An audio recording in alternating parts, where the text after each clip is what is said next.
भाई लोग, क्या आपको पता है कि एक ऐसी जगह एग्जिस्ट करती है जो आज तक कोई भी रिकॉर्ड में नहीं है। यानी कि ना गूगल मैप पर ना किसी हिस्ट्री की बुक में उस जगह का जिक्र है, मगर वहाँ के लोग आज भी जिंदा हैं, मस्त खाते हैं, पीते हैं, मौज करते हैं, ऐश करते हैं। बट जो बाकी की दुनिया है, उन लोगों को इस जगह के बारे में कुछ पता ही नहीं है। बट इस जगह पर जाने के बाद आप पक्का रिग्रेट करोगे, क्योंकि इस जगह पर जो भी जाता है वो कभी वापस नहीं आता। चलो मैं आपको बताता हूँ इस जगह के बारे में पूरी स्टोरी। एक आरव नाम का लड़का होता है जिसको एक्सप्लोर करना बहुत पसंद होता है। मतलब ट्रैवल व्लॉगिंग जो होता है उसको वो सारी चीज़ें बहुत पसंद है। इसीलिए उसने अपना एक ट्रैवल व्लॉग का चैनल बनाया था और उसमें वो रेगुलर वीडियोस अपलोड करता था। बट वो ऐसे ही कोई भी साधारण जगह पर जाकर व्लॉग नहीं बनाता था, बल्कि वो सारी मिस्टीरियस जगहों को एक्सप्लोर करता था। उसका एक ही मोटो था कि जहाँ पर रोड ख़त्म हो रही है वहीं से मेरा एक्सप्लोरेशन चालू होगा।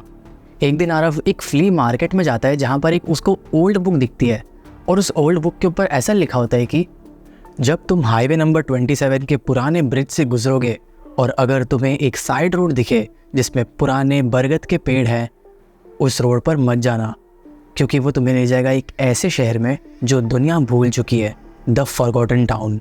इस चीज़ को पढ़ने के बाद आरव के अंदर अलग टाइप की चुल मचती है और वो बोलता है कि अब तो मैं इसी जगह जाऊँगा, देखता हूँ वहाँ मेरे साथ क्या होता है। आरव अपना कैमरा निकालता है और अपनी गाड़ी लेकर हाईवे नंबर 27 की तरफ बढ़ता है और वो अपना सफ़र इवनिंग के टाइम पर कर रहा होता है जब सन सेट होने वाला था। उस रास्ते पे दोनों तरफ बरगद के पेड़ देखकर उसे समझ में आ गया था कि अब वो उस एरिया में एंटर कर चुका है जिसके बारे में उस बुक में लिखा हुआ था। और वो अपने व्लॉग में कह रहा होता है कि गाइस, शायद उस डायरी में जो लिखा था वो एकदम सच बात है। यहाँ मुझे सामने अपने एक टाउन भी दिख रहा है।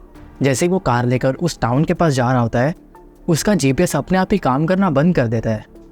यहाँ तक कि उसका जो मैप होता है कार के अंदर वो भी बंद हो जाता है और एकदम ब्लैंक स्क्रीन हो जाती है। लगभग 20 मिनट बाद आरव उस टाउन के पास पहुँचता है और उसे देखकर उसे ऐसा लगता है कि यार ये तो एकदम नॉर्मल टाउन है, नॉर्मल दुकानें, नॉर्मल टी शॉप्स, यहाँ तक कि लोगों के घर भी वहाँ पर थे। मगर वहाँ पर अजीब बात ये थी कि वहाँ पर जितने भी लोग थे वो सारे पुराने ज़माने के लग रहे थे, 1960s टाइम के लोग। वहाँ पर कुर्ता, धोती वो सब पहन के रखे हुए थे, जिसे देखकर आरव को थोड़ा स्ट्रेंज फीलिंग आया कि यहाँ के लोग ऐसे लाइफस्टाइल क्यों जी रहे हैं अब तक। ना ही किसी के हाथ में फ़ोन है और ना ही कोई टेक्नोलॉजी का थोड़ा भी यूज़ कर रहा होता है।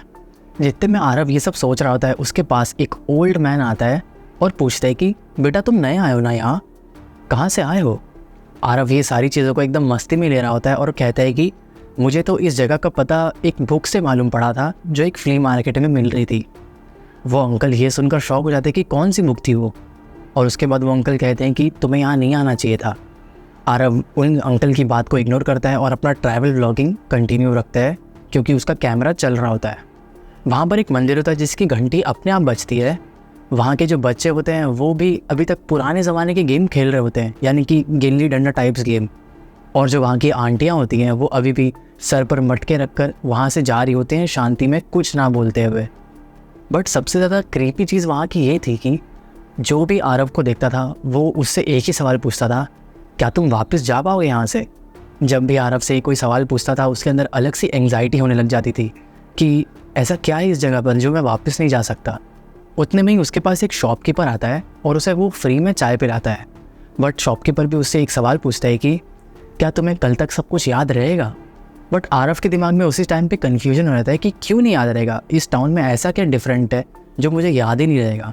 तो शॉपकीपर बोलता है कि जो भी इस टाउन से बाहर जाता है उसकी मेमोरी अपने आप इरेज हो जाती है, वो कभी भी इस टाउन को याद ही नहीं रख सकता। बट अगर तुम कुछ ज़्यादा देर यहाँ रुक गए तो तुम कभी बाहर नहीं जा सकते। आरव ये चीज़ सुनकर बहुत ज़्यादा डर जाता है। जैसे ही वो ये चीज़ सुनता है वो अपनी कार की तरफ बहुत तेज़ी से भागता है, बट जहाँ पर उसने अपनी कार खड़ी की थी वो कार उसकी वहाँ पर होती ही नहीं है। आरव उसके बाद भागते भागते टाउन के कोने में पहुँच जाता है जहाँ पर एक नोटिस बोर्ड होता है और उसमें एक विजिटर लिस्ट भी होती है जो 1962 से लेकर अब तक जितने भी लोग हैं वहाँ पर उनका नाम होता है। और इस बार उस नोटिस बोर्ड के अंदर आरव का भी नाम आ गया था और वहाँ पर लिखा हुआ था आरव 2025। आरव चिल्लाता है, मुझे यहाँ से निकलना होगा, मुझे कोई रास्ता दिखाई नहीं दे रहा। उसके आसपास जितने भी लोग होते हैं सभी एक ही सवाल पूछ रहे होते हैं, क्या तुम वापस जा पाओगे यहाँ से। उस इंसिडेंट के बाद से आज तक आरव का किसी को पता नहीं चला और ना ही उस टाउन के बारे में अब कोई ज़्यादा लोग जानते हैं। जितने भी लोग जानते हैं वो उस टाउन के बारे में बिल्कुल बात नहीं करना चाहते, क्योंकि वो नहीं चाहते कि वहाँ पर जो लोग हैं उनको कोई तकलीफ़ पहुँचे। बट असल बात यह है कि ऐसी कौन सी चीज़ है जो उस जगह को प्रोटेक्ट कर रही है, ऐसी कौन सी चीज़ है जो वहाँ से निकलते ही लोगों के दिमाग से सारी मेमोरीज़ डिलीट हो जा रही है। इसका जवाब भी शायद एक मिस्ट्री ही रह जाएगा। अगर आपको ऐसी ही कई सारी मिस्ट्री और हॉरर टाइप की वीडियोस देखना पसंद है तो आप हमारे चैनल को सब्सक्राइब कर सकते हैं, क्योंकि मैं आपको ऐसी कई सारी वीडियोस लाकर देता रहूँगा बीच बीच में। और अगर आपको ये वीडियो में कुछ भी पसंद आया हो तो प्लीज़ हमारे वीडियो को लाइक करना बिल्कुल भी मत भूलना। मिलता हूँ मैं आपसे अगली वीडियो में, तब तक के लिए गुड बाय।